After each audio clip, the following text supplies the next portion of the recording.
Finally, I won't have to see your face anymore. Freeloader, get out. You should be grateful that we tolerated your freeloading, parasitic lifestyle until now. I see. I understand. I'll leave then. Thank you for everything until now. I quickly packed my belongings and left the house where I had been living with my in-laws. I noticed my mother-in-law looking at me with the happiest face as I was leaving.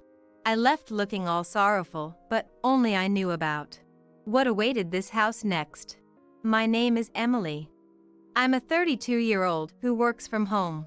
It has been 5 years since I married John. We lived happily as a couple, but around our 4th year of marriage, things started to change. My previously healthy father-in-law suddenly fell ill, and we had to start caring for him. Therefore, we moved in with my in-laws. We thought we wouldn't have to live with them for quite some time, but John was an only child. With no siblings to rely on, we inevitably ended up taking care of my father-in-law. I even considered quitting my job for caregiving. However, perhaps because my hard work was recognized, I was allowed to work from home and continue working. Life in my in-laws' house started off hectically, but problems soon arose. Yes, it was the harassment from my mother-in-law. The common mother-in-law and daughter-in-law problems that you often hear about also fell on me. Emily? How long are you going to slack off and leave the housework alone? Get to tidying and preparing the meal already. Mother-in-law, I'm not goofing around, you know. What are you talking about? You're always clicking away at your computer. Surfing the web, you call it? You must be goofing off. The idea that being on a computer equals killing time is so old-minded. I was specially granted permission to work from home. I didn't want to waste the skills I had worked hard to acquire, so I worked hard at my job in between household chores and caregiving to maintain my previous income. And it was gratifying when, after about 3 months of desperate effort, I was able to restore my income. The reason why I had to work so hard was because, frankly, it was difficult to get by on John's income alone. Finally, we're going to have some leeway in our lives. I want to save some money. That's what I thought, but for some reason, life became harder. It felt like our savings was only decreasing. I wondered why, and when I checked our expenses, it turned out that John was splurging a lot. And I also found out that my mother-in-law was also splurging quite a bit. John has always been a show-off, and he often treats his colleagues to lunch, but recently he's been using our credit card to treat many colleagues at parties. Of course, if you spend more than you put in the house, it's bound to decrease. My mother-in-law, for her part, takes up multiple hobbies at the invitation of her friends, and she unhesitatingly uses money for class fees and expenses for socializing. With both my husband and my mother-in-law throwing housework and caregiving duties at me and splurging as they please, I couldn't take it anymore. As I was covering all the living expenses with my income and couldn't even think about saving, I became anxious and decided to talk to my husband and mother-in-law. Both John and mother-in-law, you seem to be spending a lot of money wastefully lately. We're going to run out of savings at this rate, so could you please hold back a bit on spending? Upon saying this, my husband John and my mother-in-law strongly rebutted. You think I wouldn't care if my colleagues see me as a stingy man? You want me to get looked down upon? It's okay if you're not always the one to treat them. Besides, even if you don't show off sometimes, they won't think you're stingy. I'm always considerate towards the people at my office to make sure we all work well together. You wouldn't understand anything about work. It's fine to treat your colleagues to lunch, but how does taking your colleagues to a girls' bar on your dime relate to work? Aren't you just doing it because you enjoy it? How do you know that? You always come home drunk and happily report it yourself, don't you? That's just how much more fun he is compared to talking with you. Mom, you get it too, right? That's what I meant. I, too, attend my classes to spend my dwindling time having fun with my friends. Are you telling me to stay cooped up at home? You're such a terrible wife. There's no reason for you, who don't even earn a cent and only do housework, to tell me what to do. Really, what is she thinking? Acting all high and mighty when she's just a housewife. I do work. And you guys know it. I'm earning and contributing to the household, you know. I'm also taking care of your father, not just doing housework. Don't lie. My mom takes care of my dad, and since you're not even going to the office, you're not earning much, are you? Who the hell do you think you are? Getting all cocky just because you work part-time. Stunned, I was lost for words. It seemed like this mother-son duo really didn't understand that I was truly working and taking care of the house and father-in-law, all while earning. Moreover, my mother-in-law seemed to have told John that she was the one taking care of my father-in-law, making me look like a lazy housewife. I considered leaving several times. But the reason I refrained was, of course, my father-in-law. My father-in-law has always been very kind to me since I got married to John. And he would always say, "Emily, I'm really sorry that a great daughter-in-law like you has to put up with so much." Father-in-law? I don't mind taking care of you. What are you talking about? I do feel guilty about needing care, but I feel even worse about how my wife and son are treating you. You're being taken advantage of, aren't you? Well, yes. With just John's income, we wouldn't be able to maintain a living. I know that it's all thanks to your hard work that we're getting by. Father-in-law, you knew? It turned out that my father-in-law had been aware of the household situation for a long time. And every time he needed care, he would thank me and speak to me with a kind voice. I loved my father-in-law, and I didn't find taking care of him a burden at all. What if I left this house? I was anxious about who would take care of my beloved father-in-law, so I decided to take care of him diligently until he passed away. And about a year later, my father-in-law passed away. During the funeral of my father-in-law, whom I loved so much, I cried the whole time. Seeing me, my mother-in-law coldly said, "Emily, why are you crying so much?" Without shedding a tear, my mother-in-law showed no signs of grieving for my father-in-law. So, of course, I replied, "What? My father-in-law has passed away. Of course I would be sad. I've been taking care of him all this time." Upon hearing my response, my mother-in-law exploded in anger. Gosh! As if I didn't take care of my husband at all. In reality, my mother-in-law hardly took care of my father-in-law. She took advantage of me, doing neither housework nor caregiving, and claimed she was too busy with her hobbies. Despite that, she always found the time to go out. She played the part of the poor mother-in-law being bullied by her daughter-in-law, even pretending to cry in front of the relatives. From the outside, it seemed like I was a terrible daughter-in-law, to the point where people said, "Please stop being so harsh on your mother-in-law. Please stop being so harsh on your mother-in-law." Some even sided with her and blamed me. I was merely grieving the death of my father-in-law, yet even strangers blamed me. It pissed me off. I chose to stay away from our relatives. Then, John, having noticed me, approached me to complain. "So, you embarrassed my mom in front of our relatives, huh? What are you talking about? I don't understand. I was just crying and grieving your dad's death. Then your mom came up to me making snide comments, that's all. I heard you were talking as if she did nothing for my dad. I didn't say such a thing. I was just talking about how sad I was that your dad, who I had been taking care of, passed away. Maybe it sounded like I was blaming your mom because she didn't do anything, in reality. Are you looking down on my mom? No. I'm just telling the truth. And if you're so upset, you should have helped me out. Don't you think you could have taken better care of your own dad? Why are you blaming me too? I have nothing to do with this. Nothing to do with this.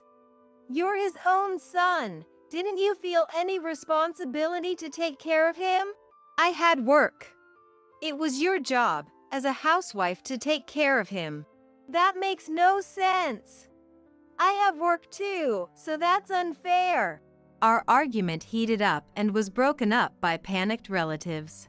Although the argument ended there, my husband and I didn't speak for the rest of the day.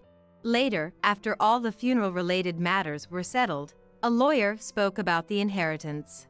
I'd like to discuss the will concerning the inheritance following your father-in-law's death. It is written that the rights to the family home and land will go to his son, John, while the remaining money will be split evenly between his wife and his daughter-in-law, Emily. What? Why would Emily get a part of the inheritance? I'm his wife, right? If John gets the land and the house, shouldn't the rest of the assets all be mine? Your husband expressed his gratitude to Emily, who dedicated herself to his care. It is his wish to leave her part of the inheritance as a token of that gratitude. This is a decision made by your husband, and it cannot be overturned. So that's it. Oh, I see. Emily was only taking care of him because she was after the inheritance. Why would you say that? It must be. Why else would she dedicate herself to caregiving? I've had a good relationship with my father-in-law ever since we got married. I took care of him to repay his kindness. If you think it's impossible, why did you push the caregiving onto me, mother-in-law? How can you belittle me like that? Don't talk crap. I get it now, so keep your mouth shut. With our lawyer present, my mother-in-law couldn't say anything inappropriate, so she continued with a frustrated expression. So, he decided that. Well, it's a token of appreciation for caregiving. I guess there's no other way. Then, the lawyer continued with the discussion. May I continue? Your father-in-law left a note saying that Emily no longer needs to take care of him. At that moment, my mother-in-law's face, which had been bitter up to then, suddenly lit up with a smile. That's it. That's what it means. I understand now. Huh? What do you mean? Confused by his mother's excitement, my husband seemed completely at a loss. It means that Emily is no longer needed in this house since she won't have to take care of my husband. The reason for dividing the inheritance was just severance pay, not gratitude. My mother-in-law twisted my father-in-law's will according to her own speculations. My mother-in-law misunderstood my father-in-law's will as my father-in-law, and I had intended it to be misunderstood. Actually, there was a discussion between my father-in-law and me while he was still alive. My father-in-law wished to set me free from this house after his death. He planned to use his will to fool my husband and mother-in-law, allowing me to leave the house without any trouble. And, just as my father-in-law intended, my mother-in-law, who was completely fooled, is trying to kick me out. While making sure they did not catch on to my true feelings, I pretended to be shocked by the will, saying, "Oh, Father, why would you do such a thing?" See? Even my husband didn't see you as his precious daughter-in-law. John, you don't need Emily anymore, do you? Just divorce her already. John? You wouldn't say something like divorce, right? I looked at John with tearful eyes. After a long pause, indeed, it seems better to divorce. He finally said, Me? I've received the family property and Mom has got the money.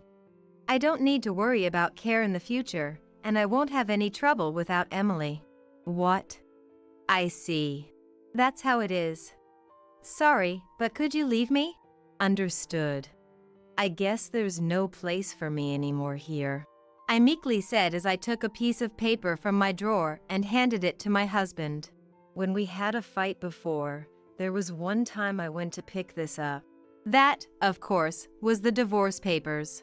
My husband immediately signed the divorce papers. Finally, I don't have to see your face. A freeloader who doesn't work, get out. Appreciate that I put up with a parasite like you all this time. I see. Okay. I'll leave. Thank you for everything so far. Speaking of which, since the lawyer is here, I want to discuss. It's okay if there's no property division, right? I've received enough from my father-in-law's inheritance. That's right. How considerate of you, Emily. I've been able to live on my earnings. It would be brazen of you to want more. Well, you're right. All right. The discussion is over. Please leave this house as soon as possible. I quickly packed my belongings and left the house where I had been living. My mother-in-law was watching me leave with a joyous face beyond words, not knowing what awaited in this house. After leaving the in-laws' house, I immediately submitted the divorce papers to the city hall. Arriving at the apartment I had rented in advance, I shouted in the wide room alone. Yes! I've finally been set free. I'm free. I just couldn't help but yell. I was so happy to be free from the painful married life. I can't thank my father-in-law enough, who planned the escape from that house. Since then, I've been enjoying a too comfortable life alone. I adapted to working remotely at my in-laws' place. But now that I left, I now have much more time to dedicate to my work. My income has increased due to that, and I'm able to live a luxurious life without being disturbed by anyone. One day, I got a call from my ex-husband, John. It's been a while. What brings you to call me? Emily, please help us. We're having a tough time making ends meet. Is this some kind of joke? Weren't you the ones who told me to get lost? Even though we're getting the same salary as before, for some reason, we don't have enough money. We can't live like this. Oh dear, haha, that does sound tough. I decided to drop the final bombshell. Well, that's because my salary isn't going into the household anymore. What do you mean? Don't you understand? You couldn't afford your lifestyle just with your salary. All those splurging, and you never noticed? I couldn't afford our lifestyle with my salary alone. Of course not. You've always been squandering all your salary on yourself. The only reason we could get by was because of the money I was bringing in. You and your mother, at your ages, your habit of spending is just ridiculous. What? So how much were you making, Emily? Let me see. Back then, it was around $4,800 a month, I guess. You were making that much. Yes, I was. Bet you didn't know that, did you? By the way, now that I don't have any hindrances, I'm making even more, haha. Even over the phone, I could tell my ex-husband was shaken. Emily, how about we live together again? Huh? It was a mistake to kick you out. It's not too late to start over, right? What are you talking about? It's obvious you're just after my earnings. No, that's not it. I've realized that I still love you, Emily. Don't talk nonsense. I have no desire to return to your place. By the way, what happened to the inheritance your mother received? You should have plenty left from that, right? Well, it's nearly run out. There's no way. She got about $100,000, right? There's no way you could have spent all of it in such a short period of time. We enjoyed shopping and overseas trips. Also, we lost nearly half of it in casinos. Both of you are just hopeless. I'm speechless. I'm a stranger now. I can't do anything about it, and I don't want to. But don't say such cold things. Help us. I don't care. I'm ending this call. Don't call me again. With that, I hung up the phone and immediately canceled the contract of his phone. I have no idea what happened to my ex-husband and ex-mother-in-law after losing all means of communication. However, when I passed by their house nearly a year after that phone call, the place had been demolished. They must have had to let go of the house due to financial troubles. Well, it's none of my business anyway. As for me, I decided to spend my newfound free time on a new hobby and started attending a wine class that I had been interested in. There, I met a man 2 years older than me who was actively pursuing me. After a year and a half of dating, we got married. He's a humble and warm-hearted man who is a rising star at a well-known company and earns a high salary. He respects my work and we have a happy married life where we respect each other. Lately, I've been thinking that perhaps this reward was a gift from my father-in-law. Because I've been leading a self-indulgent life without looking after myself. Grace, the elderly woman I visited for home care, sighed as if she had known this was coming all along. The news had arrived that Grace's estranged son had passed away. Grace went back to her room and said, "Please, leave me alone for a while." I could faintly hear Grace sobbing inside the room, but I couldn't think of any words to comfort her. Having lost my son before, I knew from experience that no words of encouragement could touch the heart at such a time. I left a sandwich in front of her room and wrote a note saying, "Please eat a little, if you can." An hour later, Grace called me in. "Thank you for the sandwich. It was delicious." She had a bright face as if she had wiped away all her sadness. It seemed like she was putting on a brave face not to worry me.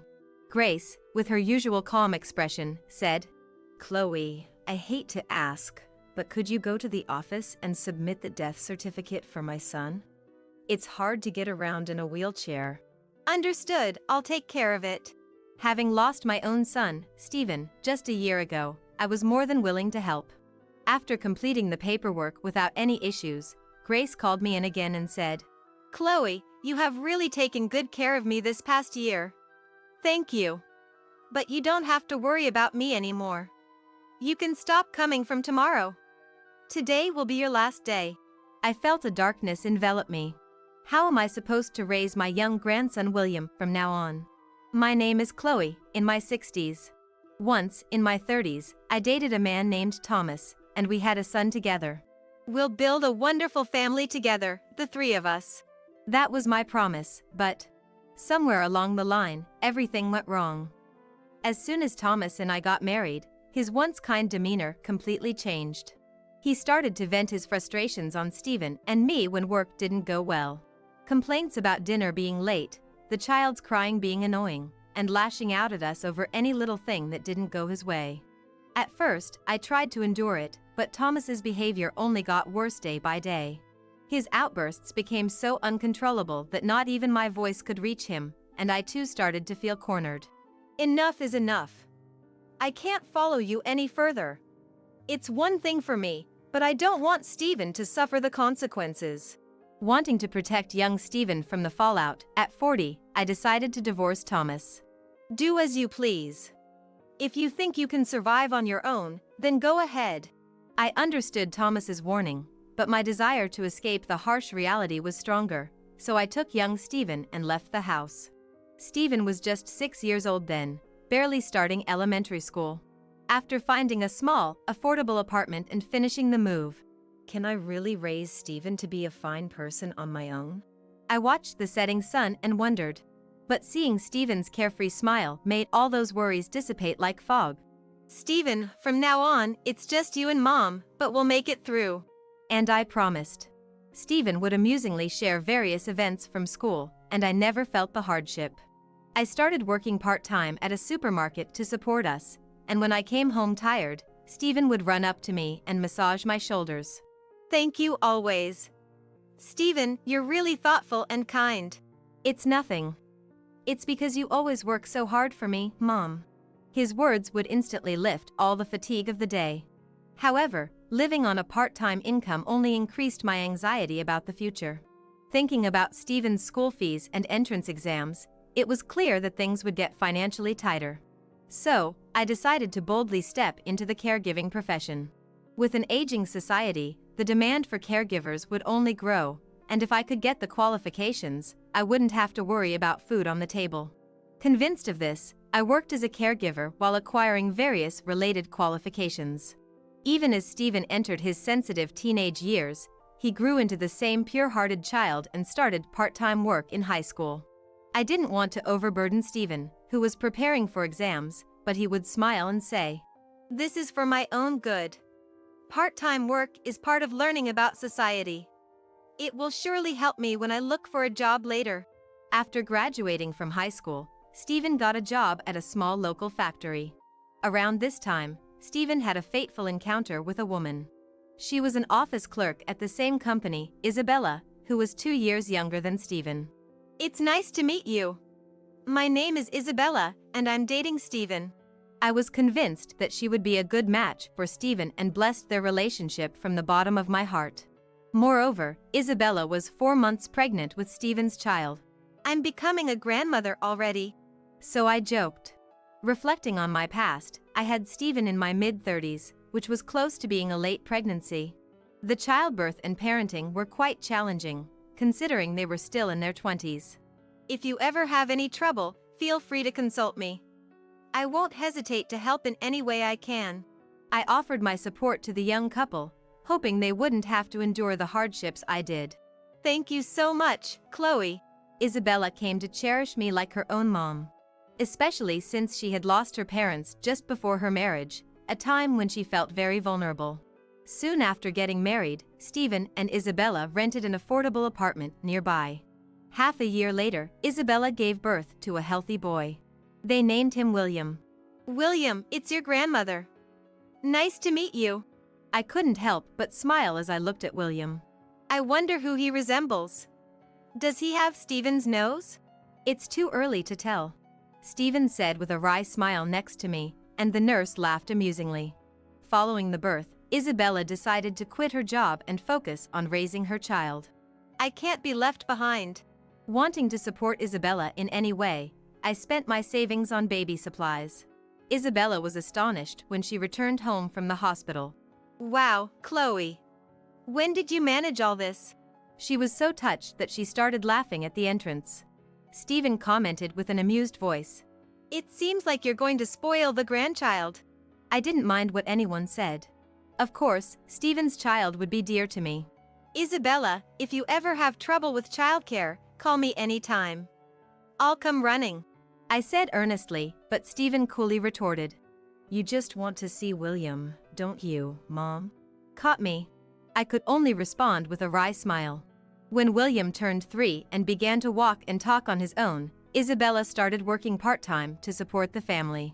During weekdays, she would leave William at a childcare center and pick him up in the evening after her part-time job. To lighten her load, I eagerly took on the role of babysitting William on weekends. As I played horseback rides with William on my back. "Don't get too carried away. You're not young anymore, you might hurt your back." "Don't treat me like an old lady. I still feel young at heart." "I need you to stay healthy for me, Mom. At least until William grows up and gets married." Stephen's roundabout way of showing care deeply touched me, despite my aging body. 5 years had passed since Stephen and Isabella's marriage. One day, Stephen approached me with an unusual seriousness. "Mom, there's something I want to ask of you." Never having asked for anything from his parents before, Stephen's request made me nervous. "What's with the formal request?" "We've been married for 5 years now, and we thought it might be nice to go on a trip, just the two of us, to relax for a bit." Relieved by his explanation, I responded. "So you're asking me to look after William while you're gone? Is that it?" "Would that be okay?" "You've finally become a bit more childlike. You never used to rely on your parents." "Hey, I'm 27 years old now. Calling a 27-year-old adult childlike is a bit much."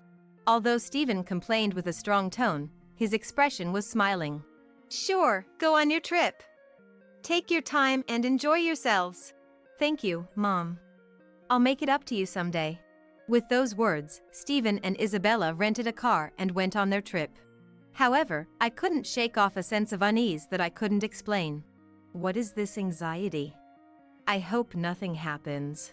That day, I had the day off from my caregiving job, so I could spend the whole day with William. I remembered that we had an old deck of cards in the back of the closet that I bought for Stephen a long time ago. "How about we play some cards?"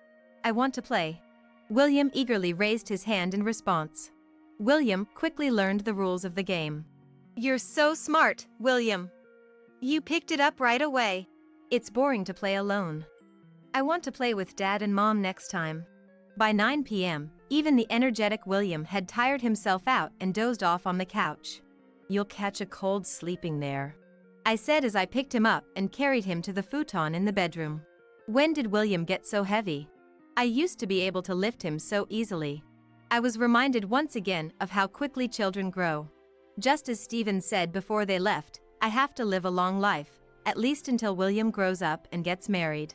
Thinking this, I gazed at William's face, now peaceful and asleep in my arms, wishing for this happiness to last forever.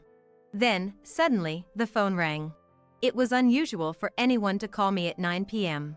A bad premonition ran through my mind. Tentatively, I picked up the receiver, and it was from an unfamiliar regional hospital. The person on the other end spoke in a calm tone, methodically explaining the situation, but each word felt like a curse, darkening my vision. "Excuse me, what are you saying?" "Stephen and Isabella are both in critical condition, unconscious. It's a dangerous situation that requires immediate attention." "What's wrong, Grandma?" William, sensing something unsettling in my somber expression, looked up at me worriedly. "William, let's get changed quickly." After hurriedly dressing a sleepy William, without caring what I was wearing, I asked a neighbor to drive us to the hospital where Stephen and his wife were taken. Upon arriving at the hospital and walking down the dimly lit corridor of the emergency department, "This way." The nurse led us to the ICU. Both were in the intensive care unit, motionless with tubes inserted in their mouths. "Stephen! Stephen!" No matter how much I called out, Stephen didn't respond, just like a doll. "Mom! Mom!" William also repeatedly called for his mom, but the response was the same. Eventually, without regaining consciousness, both their heartbeats stopped, and a moment of silence fell in the ICU. Breaking the silence, "Stephen!" I shouted the name of my beloved Stephen. In the end, both of them didn't make it. After calming down a bit, the local police hesitantly explained the situation of the accident. Unable to respond properly to a car driving the wrong way, this was the result. Their words swirled in my head, causing confusion. That night, Stephen appeared in my dreams smiling and waving at me. I was incredibly angry. "You idiot. You told me to live a long life until William gets married, and what about you? Why did you have to go before me?" I yelled at him over and over. I wanted to run to Stephen and hug him tightly, but his intangible body slipped through my arms. Eventually, Stephen took Isabella's hand and walked into the light, heading towards heaven. "You two are really foolish." When I woke up, my cheeks were wet with tears. William gently wiped them away with his hand. "Don't cry, Grandma." Being comforted by William, how foolish I am. I can't stay down forever. "William, Dad and Mom are gone, but from now on, it's just you and me. Let's live our lives together, supporting each other. I still have things I must do. For the sake of raising the only family I have left, William, I switched to a better-paying home care job. I was dispatched through a referral to the mansion of an elderly woman in her late 80s named Grace Smith. She seemed to be quite wealthy as the mansion was spacious, but Grace was living there all by herself. I wonder what I'll do if she's difficult to deal with. The world she lives in seemed so different from mine, it was overwhelming. Even before entering, my anxiety only grew. But I can't afford to complain when it's all for William. I chided myself for wanting to whine.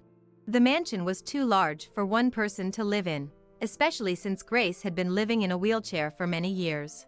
I sympathized with Grace, thinking how hard it must be to move around such a large house.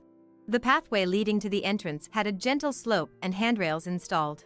As expected of a wealthy person, the accessibility features were impressive. When I rang the doorbell and introduced myself as a caregiver, a dignified elderly lady greeted me with a warm smile. "Welcome. I am the owner of this house, Grace Smith." "Nice to meet you, I'm Chloe. Your garden flowers are beautiful." I complimented the splendidly blooming flowers in the flower bed as a greeting.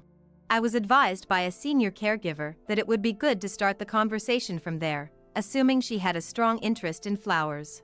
As I hoped, Grace's face softened even more with a gentle and kind expression. "Oh, I'm delighted to hear such words from someone as young as you." Although I felt a bit resistant to being called young, I graciously thanked her.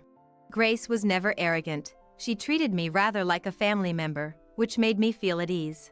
"From the first time we met, I didn't feel like you were a stranger. I wonder why. Is it because of your name? My name, Chloe? Long ago, it was the name of a woman who had a connection to me. Sorry for the unnecessary story. No, it's fine. Then, as we spent time drinking coffee, we gradually started to share stories about our lives every day. Grace's husband had passed away from an illness a few years ago, and she had been living alone in a wheelchair since. Do you have any other family? Grace looked sad as she responded. I do have a son, but he only comes by when he's short on money. It's boring to talk about this with you. I didn't know how to respond, so I just smiled awkwardly. What about your family, Chloe? I had a son, but he recently passed away in an accident. That's terribly sad. There's no greater sorrow than losing a child. Grace squeezed my hand gently to comfort me. Fortunately, I was blessed with a grandson, William. He's a 5-year-old boy, quite mischievous, but he's the reason I can find the strength to keep living. That's wonderful. Having someone precious to protect is a beautiful thing. It becomes a reason to live. Grace also said, if you'd like, bring him over sometime. It must be lonely for him to stay at home alone. Taking her up on her offer, I brought William over the next weekend. Upon seeing William, Grace narrowed her eyes. Oh, this child is... and tilted her head. Is there something about William? Grace laughed off in haste. No, nothing at all, dear. It's just that, as one ages, everything seems to remind one of the past. I was curious about Grace's remark, but she didn't seem inclined to elaborate. What's your name? William. Nice to meet you. How admirable. What's your dad's name? Stephen. And your grandfather's name? William, looking puzzled, shook his head and then looked at me. William didn't know anything about his grandfather, and I had never told him anything, so he couldn't answer. I'm sorry, Grace. I've never talked to him about his grandfather. Grace smiled. I'm sorry for asking such strange questions, she said, gently patting William's head. A year after I started caring for Grace, news arrived that Grace's estranged son had passed away. Because I've been leading a self-indulgent life without looking after myself, Grace murmured with a sigh, as if she had known this was going to happen from the start. But when she returned to her room, please, leave me alone for a while. I could faintly hear Grace sobbing inside, but I couldn't think of any words of comfort to offer. Having lost my son before, I knew from experience that no words of encouragement could reach the heart at such a time. I left a sandwich in front of her room. Please eat a little, if you can. And wrote a note saying, an hour later, Grace called me in. Thank you for the sandwich. It was delicious. She had a face as if she had wiped away all her sorrow. It seemed like she was trying not to worry me. Grace, with her usual calm expression, said, Chloe, I hate to ask, but could you go to the office and submit the death certificate for my son? It's hard to get around with these legs. Understood, I'll take care of it. Having lost Stephen just a year ago, I readily agreed to help. Several documents were needed to submit the death certificate. When I went to the office reception to prepare each document, I discovered an unexpected truth. The deceased son's name was listed as Thomas Smith, a name I couldn't possibly forget, the name of the man I once loved. Stephen's dad, and William's grandfather. How could this? How could this? Learning this shocking truth, I suddenly cried at the reception, bewildering the staff. Are you all right? Can we help you? Trying to appear calm, I ended up with a forced, awkward smile. Struggling to stand up straight, my vision blurred, and I fainted. When I regained consciousness, I was lying on a bed in the office's medical room. I'm sorry for the trouble. Thank you. I hastily got up, overwhelmed by apology and embarrassment. Please, don't overdo it. It's tough losing a loved one. I thanked the staff repeatedly, gathered my things, and immediately returned to Grace's house. Seeing me burst in, Grace looked startled.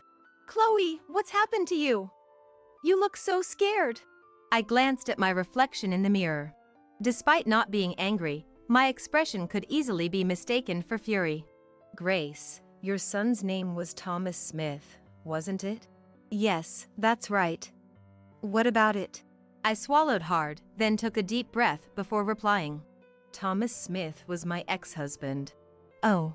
Grace let out a gasp of shock upon learning this fact. So, Chloe was really you. Tears began to well up in Grace's eyes. She then shared a truth she had kept hidden in her heart. Thomas had clashed with his wealthy father and left home right after dropping out of college. Since then, he had been estranged from his family, only starting to visit his mother after his father passed away. During that time, Thomas and I met and I became pregnant with our first son, Stephen.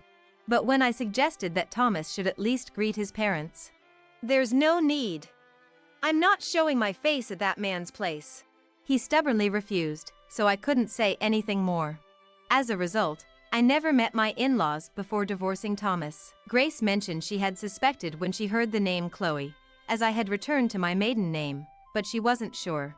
I also hadn't imagined that Smith, a common surname, could be my ex-husband's family.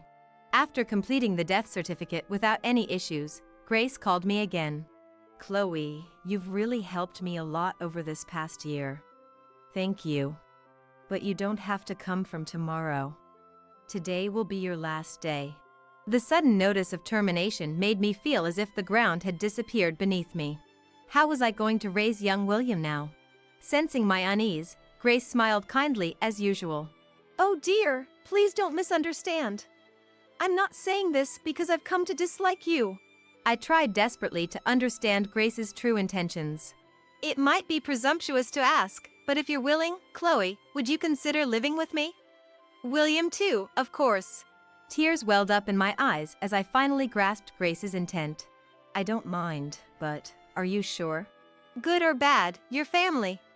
And family should live together." "Hey William, do you remember the grandma we met before?" "Yeah, I remember. Grandma Grace was very kind." "That grandma is your grandfather's mom, your great-grandma." William tilted his head, seemingly puzzled by the concept of a great-grandma. "Grandma Grace said she'd like us to live with her, the three of us. What do you think?" Without hesitation, William exclaimed, "Yay! I love that grandma too." And so, William and I began our new life living with Grace in her mansion. As William grew, he began to resemble Stephen more and more. "William is getting so big. Watching him reminds me of Thomas as a child," Grace said, watching William with a loving gaze. "Grandma Grace, let's play cards together." "Let's do that. We can eat some cookies too." Perhaps it's the blood connection, but William has grown quite fond of Grace. With this strong family bond, I felt confident going out to my home care visits, knowing William was in good hands. To ensure I see William's happiness with my own eyes, I knew I had to stay healthy. On the anniversaries of Stephen and Isabella's passing, Grace, William, and I would visit their graves. "Stephen, Isabella, William is doing well in school. He even won first place in a marathon recently. Isn't that great?" And then, "I wish I could have met Stephen while he was still alive," Grace said, standing beside me. The cemetery has become more accessible nowadays, with elevators installed throughout. Thanks to this, Grace could visit more easily in her wheelchair. "Now, it's Thomas's turn." "Chloe, are you sure?" I squeezed Grace's hand. "Thomas is an important family member who brought us all together. Without him, Stephen and William wouldn't have been born," I said, patting William on the head. "I know it might be selfish of me, but if you're okay with it, Grace, could we have Stephen and Isabella's remains moved to the Smith family grave?" "Of course. We're family, after all." A chill seemed to pass through us as the wind blew. "Aren't you cold?" William moved closer to Grace, holding her hand. "Your hand is warm." "And your body is warm too." As we headed towards Thomas's grave, I pushed Grace's wheelchair forward.